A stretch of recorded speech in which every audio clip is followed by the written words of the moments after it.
I do play video games. This video was lame. I don't really care about this. Okay. Let's get some other news. In Washington, there could be a potential government shutdown once again due to Michael Johnson. Are you going to play Final Fantasy VII Rebirth? Maybe. A story you have heard before, the government faces a partial shutdown again. A deadline is just days away now. Nancy Cordes is at the White House, where President Biden meets today with leaders from both parties to try to reach a deal. Nancy, here we go again. Good morning to you. Good morning to you, Gail.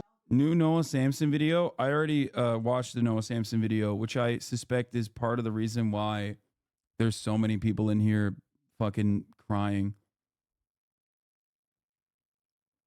Because Noah Samsen's video mentioned Destiny, and his fans very famously will swarm any negative mention of Destiny as an immediate like red alert to go in and engage in like the weirdest baits with hopes that they can find something new to clip and post on a subreddit that they will brigade, and then they will go on to Twitter to also clip that moment and post it on Twitter. That's usually how it works. It kind of backfired this last time around. It is like clockwork though.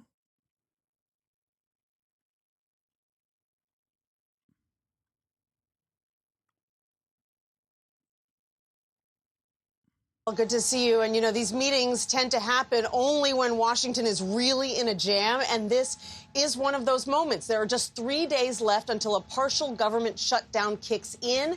And some lawmakers predict it's going to happen as hard right conservatives hold up a spending bill over a number of issues, including abortion. At the same time, there's this $95 billion foreign aid package that has been in limbo for months, but is growing increasingly urgent as Ukraine runs low on artillery.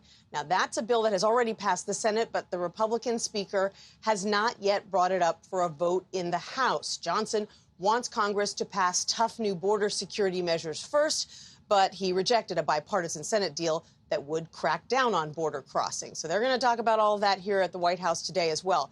President Biden also going to the border in Brownsville, Texas, to sell that deal later this week. He says he didn't realize. I'm losing my fucking mind.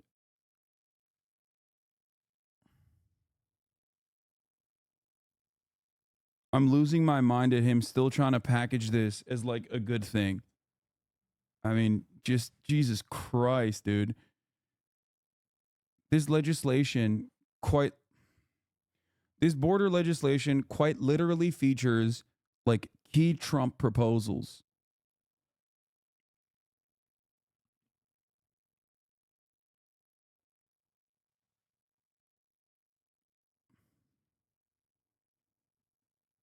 I don't understand why he is riding so hard to push this. I mean, I do understand it because I don't think they give a fuck, and I think they're miscalculating. Very, very, very dumb. When he made those plans that his Republican rival, Donald Trump, is also going to visit the border 300 miles away on the same day. This looming partial shutdown, by the way, is not a small matter. If Congress doesn't pass a funding bill by Friday, the Departments of Agriculture, Energy, and Transportation are all going to run out of money, with the Departments of Defense and Justice set to run out next Friday, Tony. Well, we could hope something gets solved. Nancy, thank you very much. Appreciate it. I want to thank the leaders for being here today. We got a lot of work to do. Figure out how we're going to keep funding the government, which is an important problem, an important solution we need to find, and I think we can do that. And Ukraine, I think the need is urgent. I hope we get to speak to that a little bit. And I think the consequences of inaction every day in Ukraine are dire. I've been speaking to some of our... God damn, there's a loud ass fucking fire. What's happening?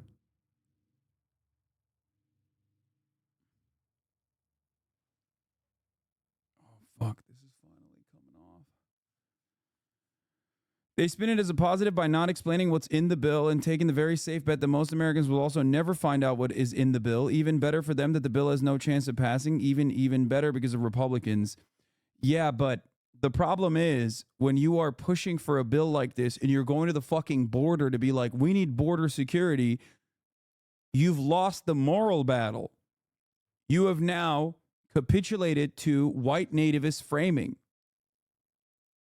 that the border and immigration is actually a national security concern. Every American understands that. Every American sees that. So the strategy is not worth it. Unless you do genuinely think that it's a national security concern, I guess. Like, it's not worth it. Just be like, oh, see, Republicans are hypocrites and don't care. Why? Do you want to know why it's not worth it? Because, of course, they're fucking hypocrites and don't care. But now you look like a hypocrite. You look like a fucking asshole and a hypocrite for running against the Trump border wall, for running against Trump's immigration policies, only to push for Trump's immigration policies yourself.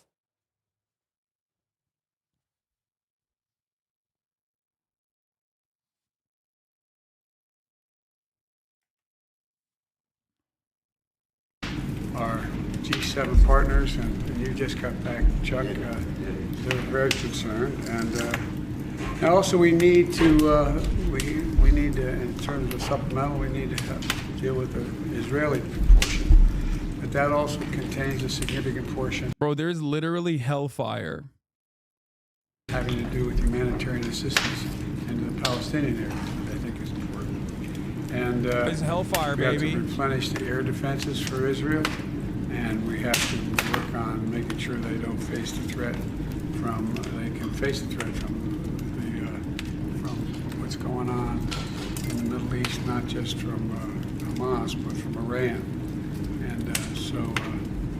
And government funding, I'm sure you guys had all that all taken care of, but all kidding aside, I think that it's Congress's responsibility to fund the government. We got to get about doing a shutdown would damage the economy significantly, and I think we all agree to that, and we need a bipartisan solution. So I want to hear from the group, and I want to hear from all of you here. So thank you all for coming. That's what we're going to be talking about. The everything is fire. Now everything to is the murder. fine meme. Georgia governor blames Biden after woman allegedly killed by undocumented immigrant. So the undocumented immigrant, this is the story that I think chatters were talking about. An undocumented immigrant killed a woman in Georgia. So now this singular anecdote is going to be a perfect way to reaffirm the narrative that undocumented immigrants are actually a danger. It's a matter of national security. This, of course, happens from time to time. Undocumented migrants have done crimes in this country, violent crimes, as a matter of fact. What you have to look at is not singular anecdotes, but instead the actual data. Okay? Undocumented immigrants, by and large, per capita, cause less crime than natural-born U.S. citizens. This is a fact. Singling out one of those instances is no different than acting like it's always trans people that are doing mass shootings. We live in the United States of America, where, yes, everyone has a gun, including trans people.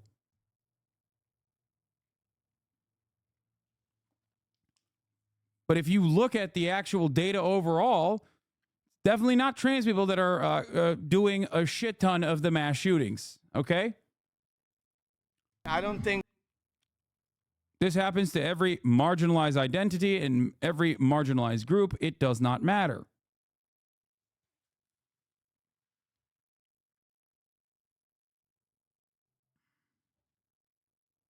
I don't mean, by the way, in totality. I mean per capita.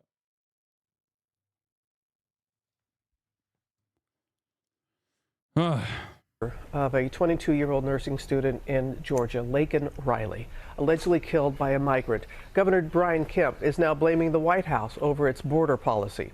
Our senior national correspondent Steve Osunsami is in Athens, Georgia, with more. Good morning, Steve. Good morning to you, Rob. And authorities say that this young woman died of blunt force trauma and say that the man they have in custody used an object to kill her. Federal immigration authorities have now issued what's called a detainer for this murder suspect, which had they done earlier, would have kept him from being released after his other arrests.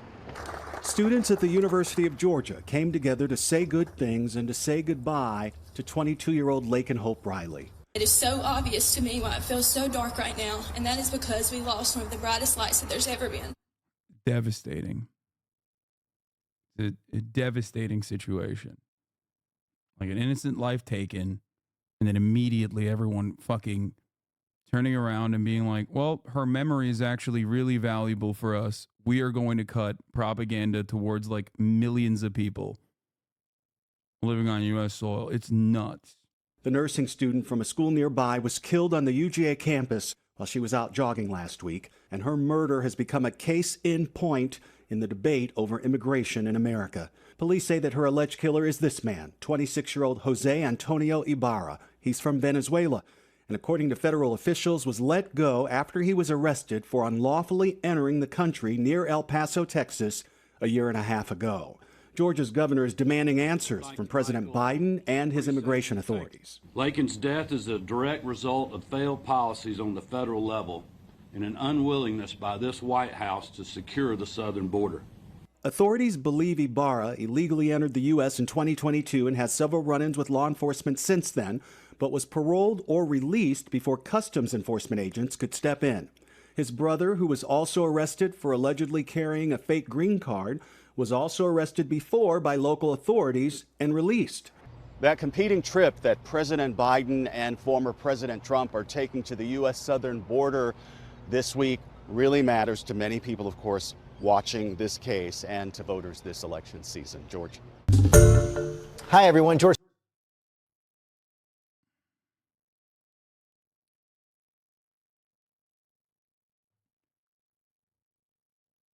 OOTL, would this even be a national story if the suspect wasn't illegal? No, of course not. What are you talking about? Like, this does not take away from the devastation, but it absolutely would not make it to national news at all if it wasn't an undocumented migrant. Even an undocumented migrant under other circumstances doing a murder would not make it to liberal side of the mainstream news. Right now, the reason why this is making its rounds through the media cycle is because I disagree. It was covered by several national outlets before they even caught the guy. Yeah, I think it's because, well, yeah, it's a college student getting brutally murdered by someone with, as far as we understand, no motivation that we know of. However, having said that, that kind of stuff usually makes its way, because a college student, that kind of stuff makes its way into local news. Sometimes it'll get picked up. Sometimes it'll get picked up by national news. But I do think that this is like especially important to cover right now, or especially like the media is especially more interested in covering it right now, specifically because it's happening at a time of the even the Democratic Party basically saying that immigration is a national security concern. Immigration is a security concern.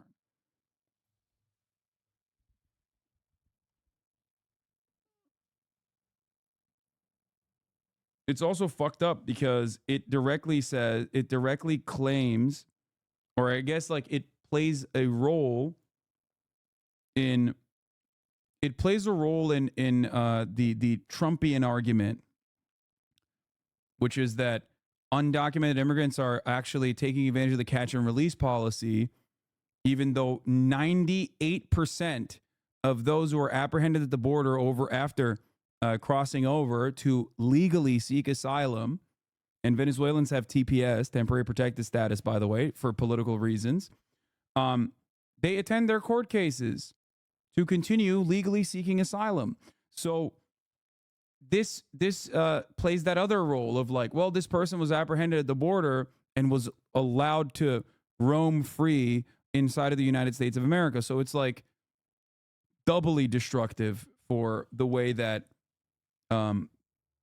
migrants are perceived in general. story hit close to home for me. It not only took place on my backyard, but it took place where my sister goes to school. One of my friend's best friends even knew Lakin, had nothing but good things to say about her. We were all scared shitless for a few days further. This happened a day after a young man killed himself in his dorm. Just a rough week for Georgia. Fuck Brian Kemp. Yeah, Brian Kemp is a genuine piece of shit. Guys, there are, of course, going to be people that do crimes in the millions of people that come over the border. But to present undocumented, like to present this as a different type of murder because it's done by an undocumented immigrant, as though like this the way to stop murder in this country is by shutting off immigration or making more restrictive immigration policies, is ridiculous. It's just pure politics. That's it. It's also against the narrative is a good one to write for the media, but it is completely devoid of any sort of factual analysis. This is in line with what Trump said, new type of crime being illegal immigrant crime. Yeah.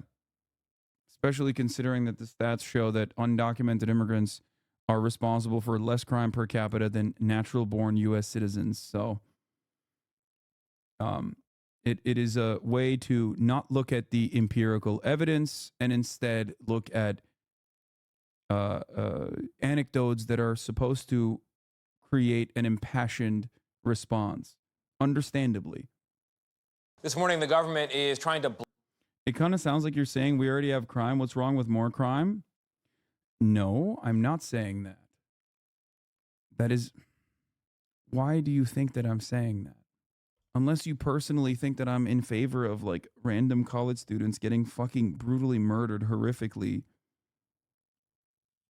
The underlying premise here that allowed you to arrive at this conclusion is your own personal biases against me.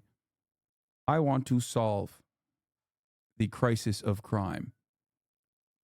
I recognize that crime is a product of our material conditions.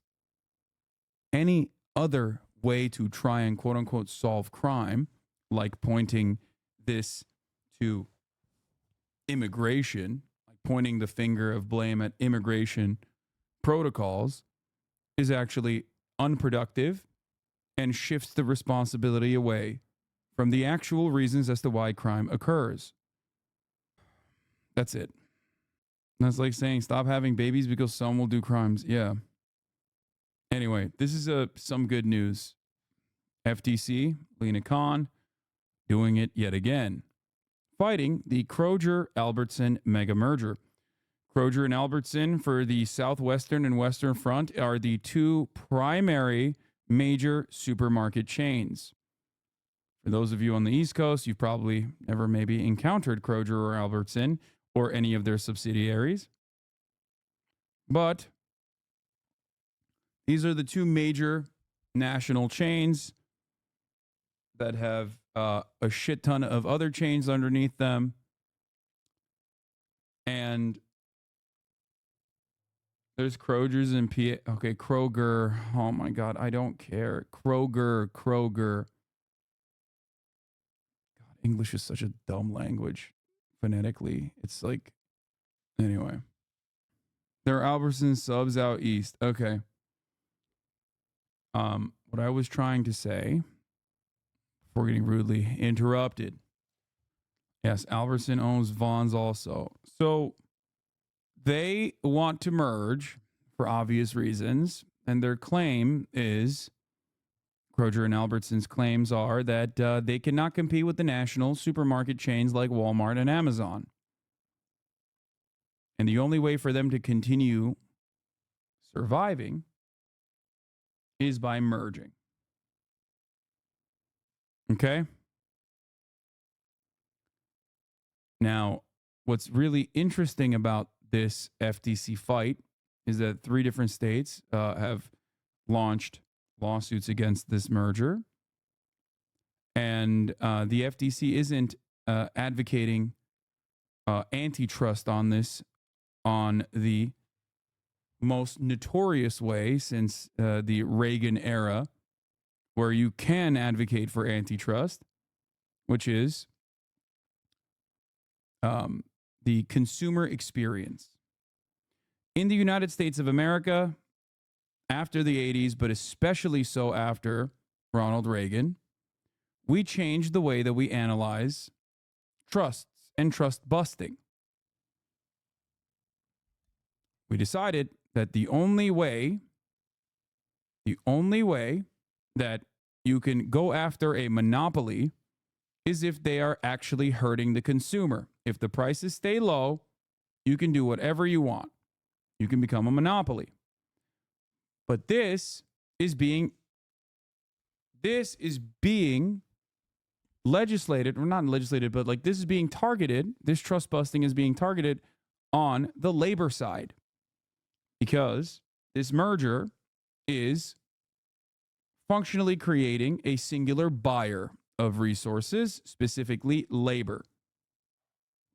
So this is actually not just a historic FTC fight for going against two massive mega corporations trying to engage in a mega merger, but instead it's also being fought on labor protection grounds, which is correct, and it should have existed, and it did exist at a certain point, but this is actually a really interesting development in the FTC. Now, Kroger and Albertsons' advocacy on why they must merge, by the way, is that they are doing it on pro-union grounds.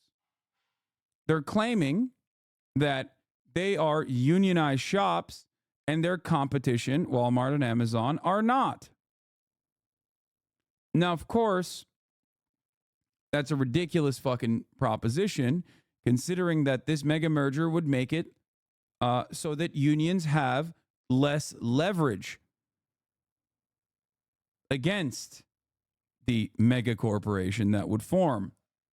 Let's continue. Blocked the largest grocery store merger in American history. The Federal Trade Commission, along with several states, are suing to stop the proposed $25 billion deal between Kroger and Albertsons. Jolene Kent is tracking this would-be merger. Jolene, good morning to you. So why are regulators stepping in here? Hey, Tony, good morning. The FTC argued that the merger of Kroger and Albertsons would be bad for competition, lowering worker wages at the grocery store and driving up the cost of food, which has soared since the pandemic thanks to inflation. Now, last year, grocery prices went up by 5%. You probably felt that, roughly double the 20-year average. Our union rep where I worked actively told us to vote for our most recent contract or quit. Yes, not all unions are equal. And as far as I understand, I don't want to misspeak here, but as far as I understand, a lot of the supermarket unions that exist are like managerial unions, as in not a union for managers, but a corporate union, more so interested in looking like a union, but is completely captured by the interests of the capital owning class. This is what I have heard. Average, and the year before that, they skyrocketed by more than 11%. Now, this deal would give Kroger and Albertsons control of more than 10% of the domestic grocery market, and combined, the companies employ roughly 700,000 people across 48 states, Tony. A lot of people, a lot of customers. That's the government's view you just laid out. What are the companies saying? Yeah, they say that this bigger footprint that they want to achieve would help them better compete against the big behemoths like Walmart and Costco and Amazon. In a statement, Albertsons said it's disappointed that the FTC is using, quote, the same outdated view of the U.S. grocery industry that it used 20 years ago. Both companies argue this merger would lower prices for consumers and create good-paying union jobs, although the union that's representing the workers from both of those grocery chains opposes this merger, saying the companies have not been transparent enough in this deal. So, of course, this is the latest mega merger that you're hearing about. The Biden administration's FTC has consistently been stepping in to stop these mergers, and they consistently are citing antitrust law. Joe Lang saying grocery as a person from Minnesota, while I say grocery. Subtle difference, but this is a geographic difference. You'll once you hear it, you can't unhear it.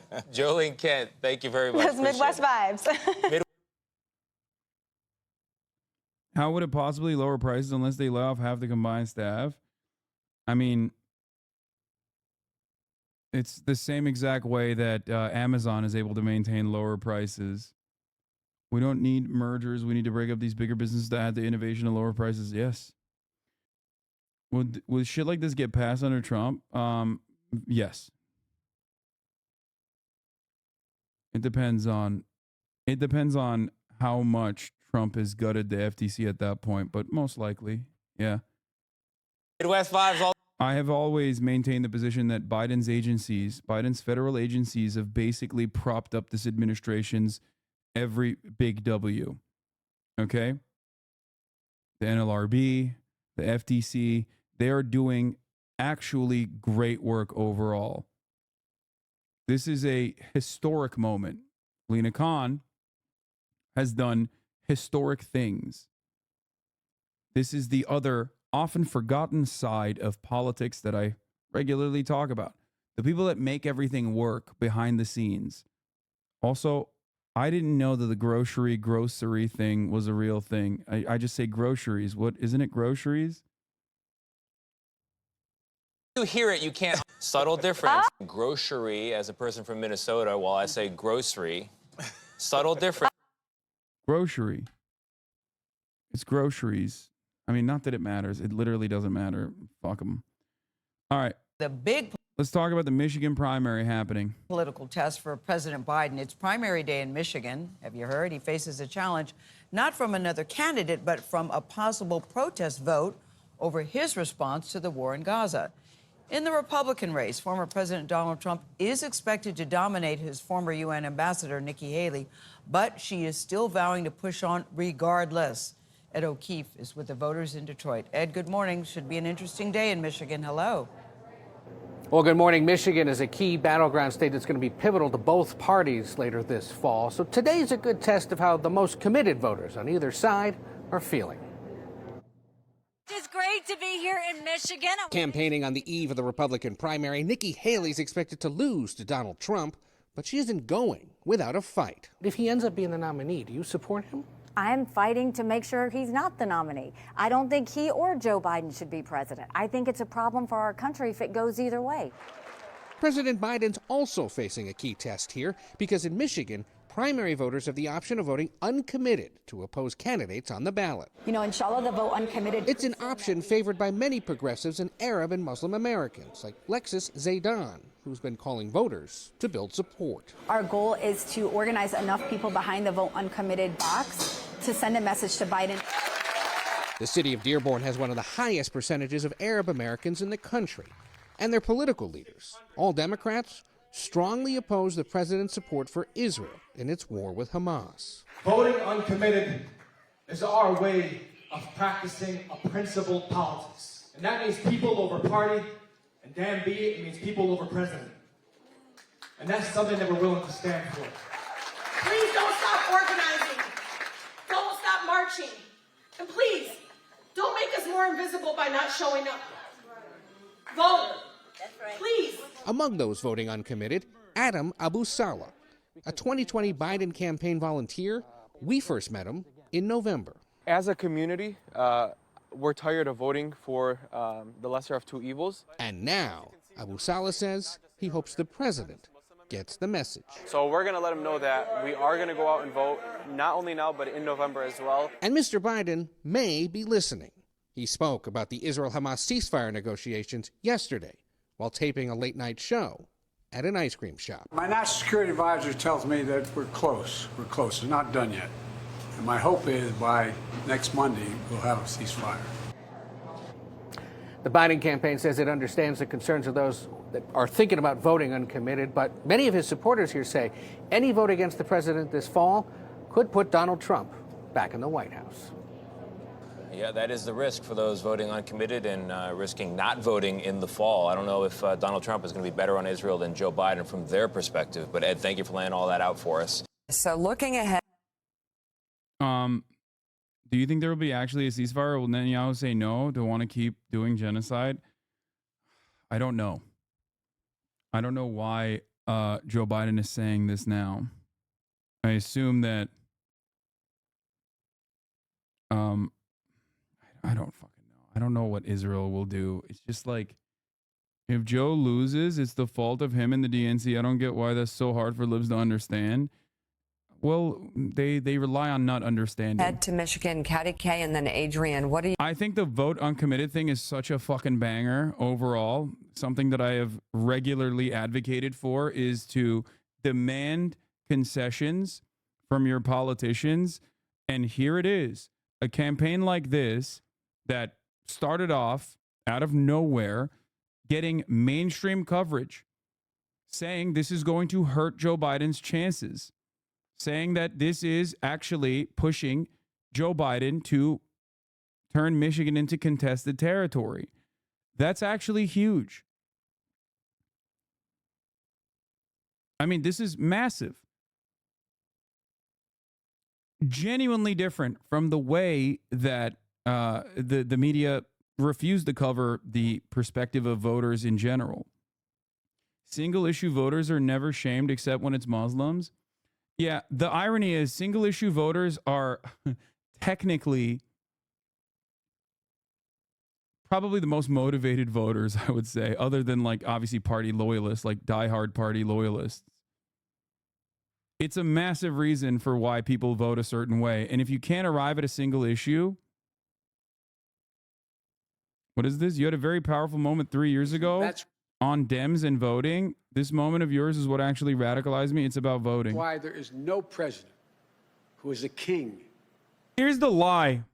And this is a lie that, and this is an overall pretty good speech from Biden, I'll admit. But here's the lie that everyone tells you. Okay? The ballot is sacred. Okay. If the ballot is sacred, then why aren't you literally doing like 15th century style tribunals as you fucking dump Republicans in the water to see if they float, or otherwise they are literally witches, and you cast them out to die for everything that they have done to make sure that Americans can't vote. If it's so fucking sacred, then defend it like it is. But no, that's the reality. That's the lie that they tell you, because it's not fucking sacred and they don't give a shit. If it was so goddamn sacred, they would have lined up Supreme Court justices and put them under the same level of scrutiny of a church tribunal, okay? When the Supreme Court of the United States dismantled the Voting Rights Act, allowing states to do whatever the fuck they want to make sure that black people can't vote, they should have been tried. Okay? What's up? What the fuck is up? So maybe it's not fucking sacred, because you can't sit here and lie to me about the sanctity of an individual vote cast while the other side literally straight the fuck up denies that very basic right to American citizens and tries to justify it by saying that the integrity of our elections are under threat. You can't, either you're lying about the sanctity of the ballot, or it's sacred and you're doing nothing. And that's it. You can't say that the vote is a sacred process. These institutions are sacred, and then turn around and jerk each other off when half the fucking people sitting next to you inside of those halls, those sacred halls, are literally directly responsible for these fucking hogs penetrating those walls itself. This is on January 7th, 2021. Capitol storming aftermath. You missed that Trump cutout? I gifted it to Maya. I think it was Maya for Alveus, for the Alveus Sanctuary. Damn, did you actually play Rust that day? I did. You have to keep going. It's amazing. These guys didn't fucking come out of nowhere.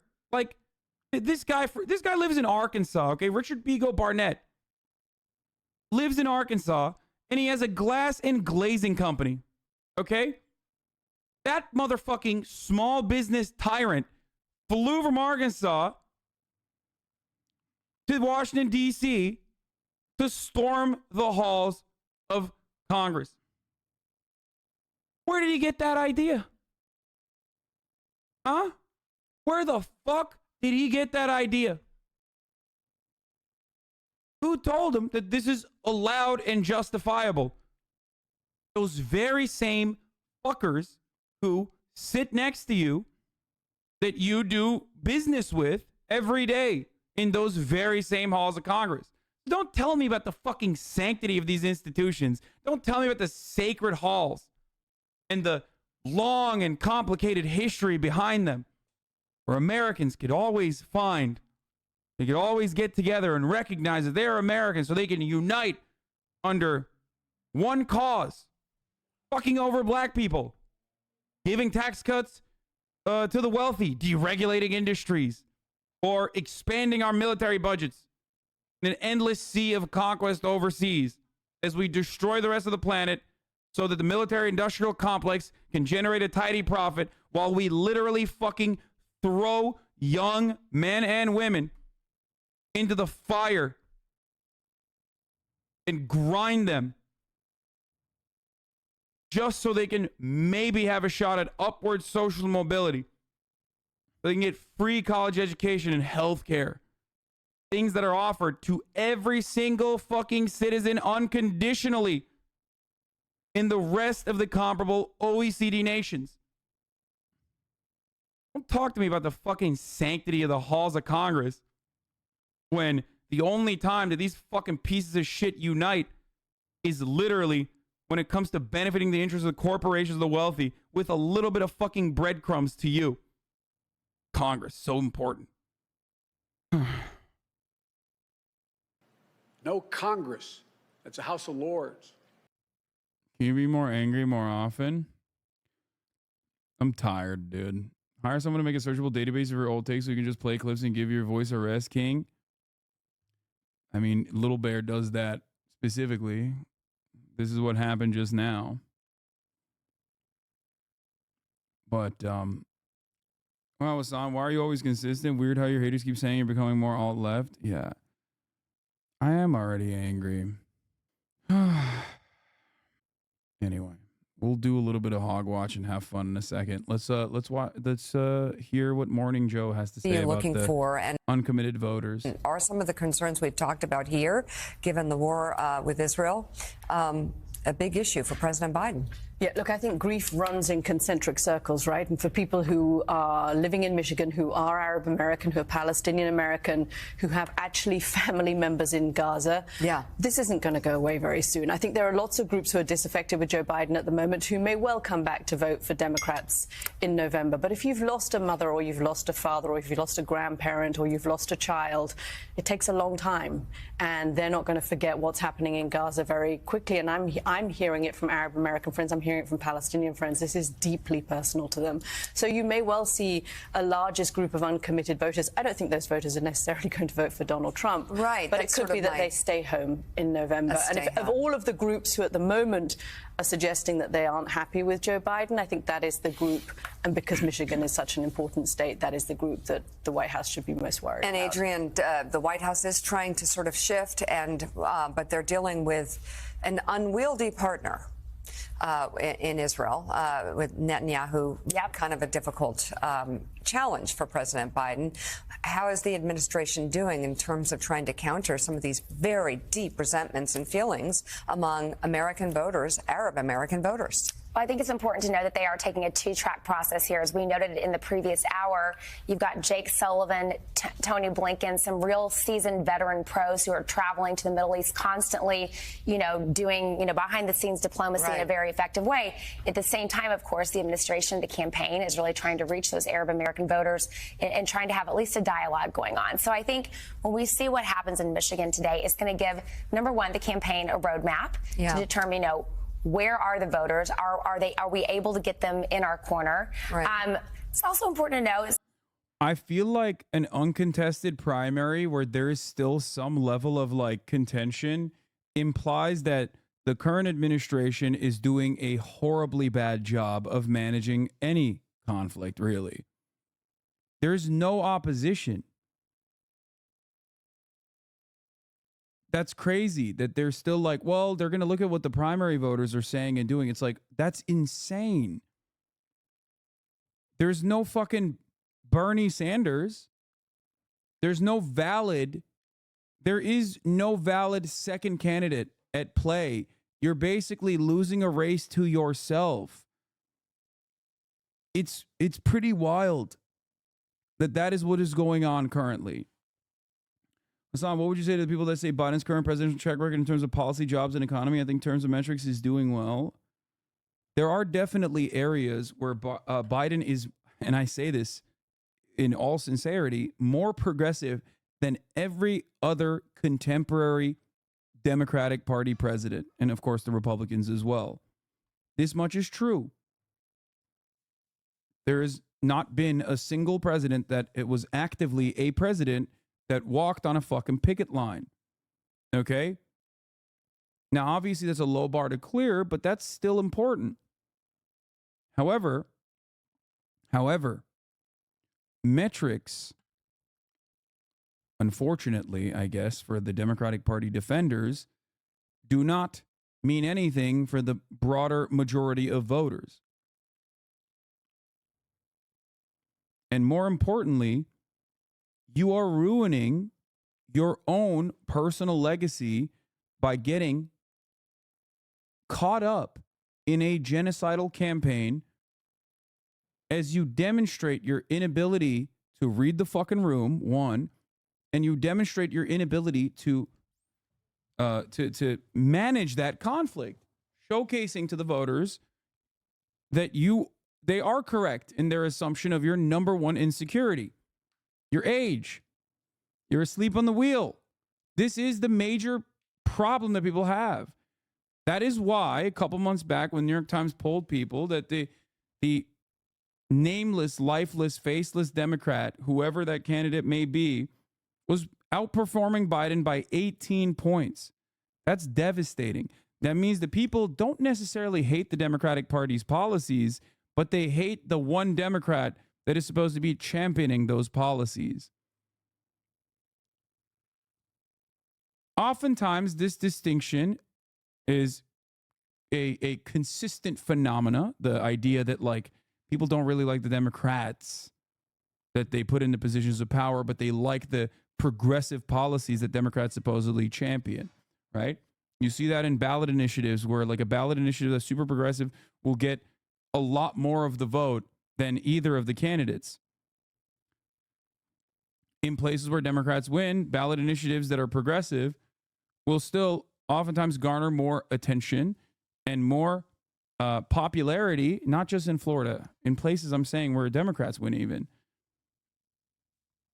where ballot initiatives will outlap the Democrat itself that is championing it, right? But it's never by 18 fucking points, usually, you know, especially in a blue area. It's not supposed to be by 18 points. So progressive ballot initiatives are more popular than any politician, yes, but the progressive politicians that champion those initiatives are not. But what you have to remember, what you have to understand, what you have to remember is that 18-point differential is massive. So it's obvious to me that people are not looking at the metrics. People are not looking at Biden's performance. People are looking at Biden's age and seeing Biden's performance as a byproduct, I guess, of him having more competent people around him. But in an endless media cycle of Israel bombing Gaza and killing thousands, tens of thousands of Palestinians, you have to recognize that Biden's assessment and the way that he has publicly dealt with and failed to deal with adequately with Israel's genocidal campaign is making people think that he is old, is reminding people, rather, that he is old. Trump leads Biden by 10% on Israel. Think about that. Is that because people think that Donald Trump would be less bloodthirsty, less violent on Israel? No. But at least people think that he would be consistent on it. American voters are dumb. They don't vote on politics. They don't vote on policies. They vote on vibes. They vote along party lines, but they also vote on vibes. That number, to me, shows that the major point of contention that they have with Brandon in this regard on Israel is his inconsistency, what he is saying in public, being like, oh, we gotta stop it, cut it out, Jack, while simultaneously funneling weapons into Israel. This is also frightening, even though it's a solid blue state. Biden beat Trump by 23%. Now he's only leading in the polls by 12. Yeah, Siena Research poll in New York shows Biden beating Trump by 12 points only. By 12 points. Part of the reason why I assume the Democratic Party sees those numbers and they go, oh, it's because of the migrant crisis. What it actually is a crisis of incompetence, a crisis within the lack of adequately countering Republican reactionary propaganda on immigration, and basically Biden being the worst person for the job. And the more New York and New York politicians, specifically the Democrats, normalize the phenomenon of crime being a genuine problem, and it's like actually happening as a consequence of defunding the police, the more you see polls move in the direction, even in a deep blue safe haven like New York, which is not going to be lost to Trump, by the way. Let's be for fucking real.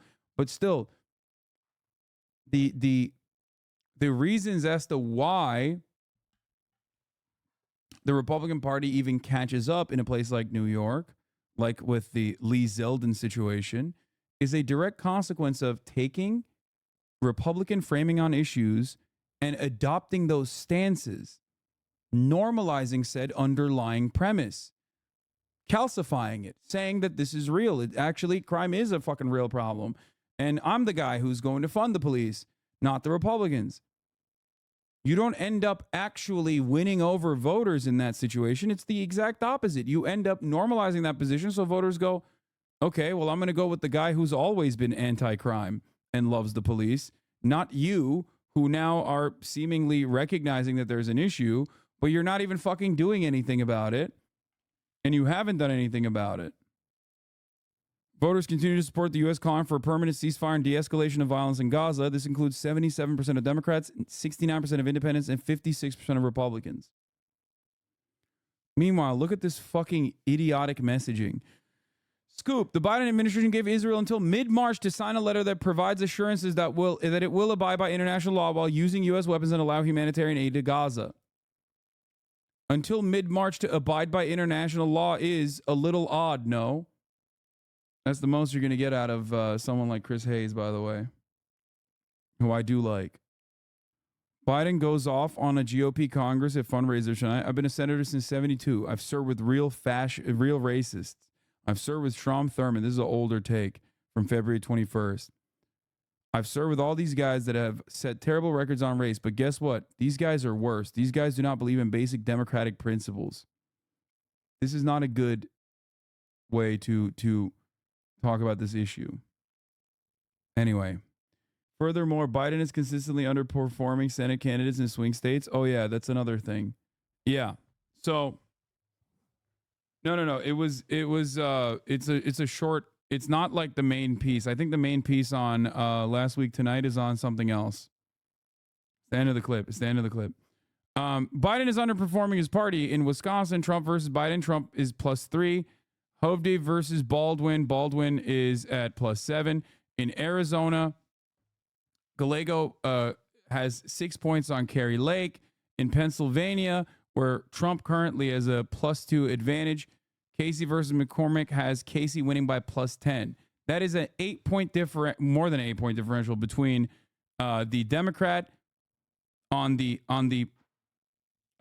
Senate side,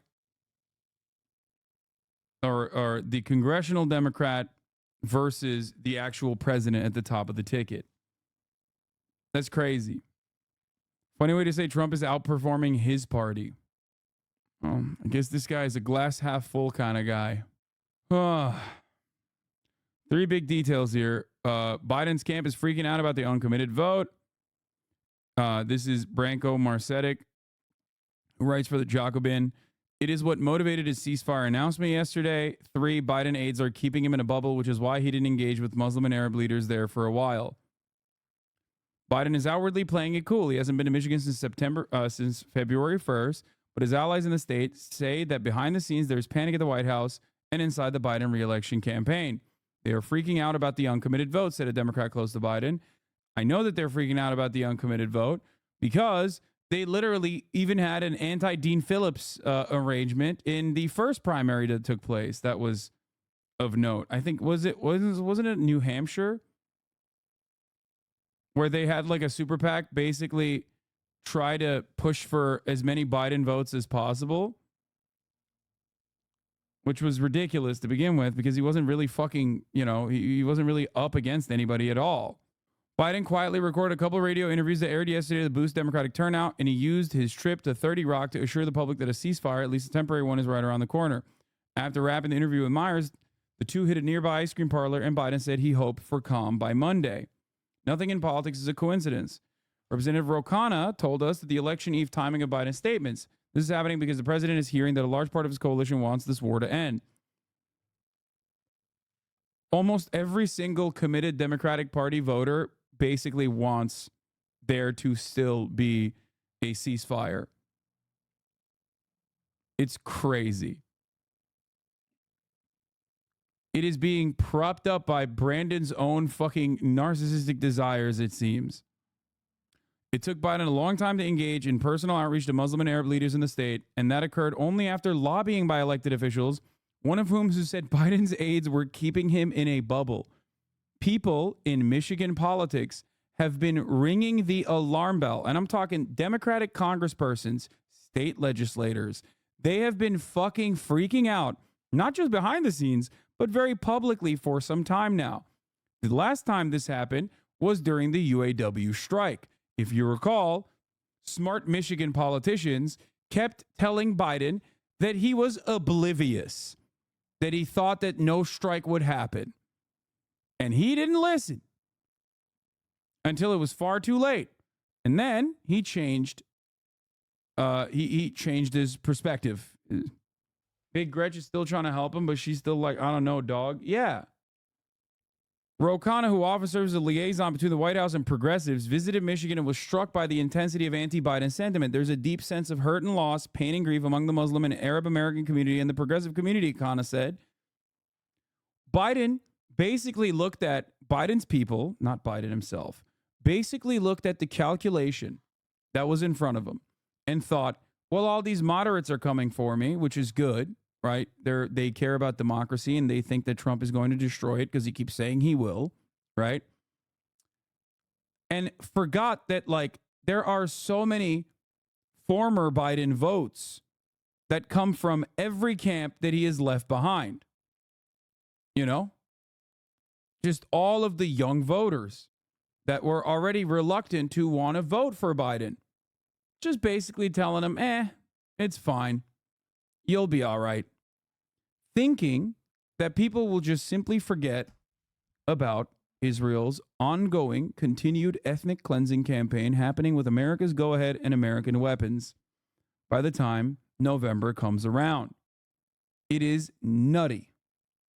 The New York Times did a daily piece on it, which was crazy.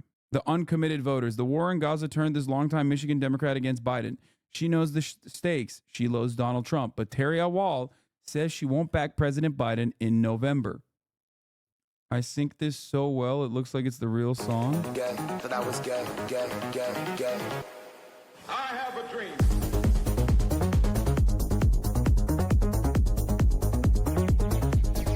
That I was gay. Who is it saying? Is it Saddam is gay?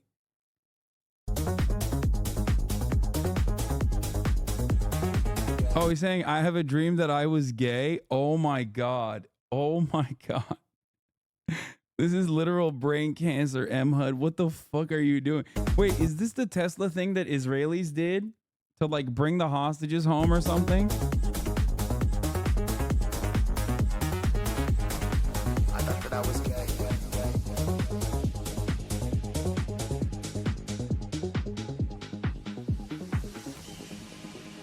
Discrimination. It ain't right. I thought that I was gay.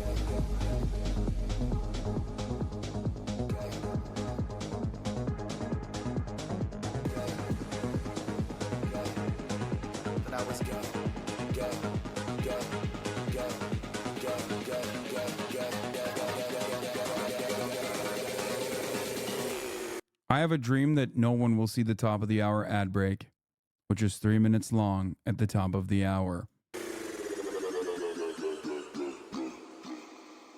Shout out to his family.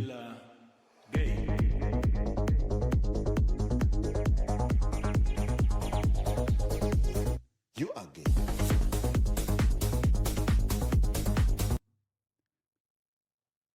Dude, this is literally like this is sissy hypno, I think.